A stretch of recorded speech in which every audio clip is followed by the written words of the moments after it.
8 प्रहारापैकी निमिषभर तरी वेळ तुझ्या भल्याकरता दे. आणि कोण आहे ती माणसं ज्यांच्यासाठी मी मरतोय? किती साथ देतील? 2 दिवसापूर्वी दवाखान्यामध्ये होतो.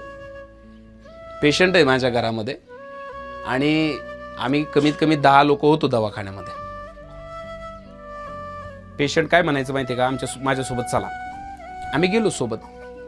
गाडीत 10 लोक आहे, दवाखान्याच्या पायऱ्यात चढायला 10 लोक आहे, आतमध्ये केस पेपर नोंदवायला 10 लोक आहे, पहिल्यांदा डॉक्टरशी बोलायला 10 लोक आहे. पण कात्र्या आणि ते शस्त्र जेव्हा काढले ना डॉक्टरचे, तेव्हा पेशंट आणि डॉक्टर दोघंच आहे. आम्ही सगळे लांब आहे.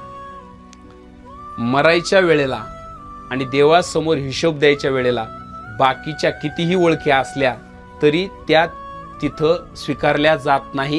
त्यांना बाजूला काढून दिलं जातं. हिशोब तुम्हाला एकट्यालाच द्यावा लागतो. ज्याला कळेल त्याला कळेल.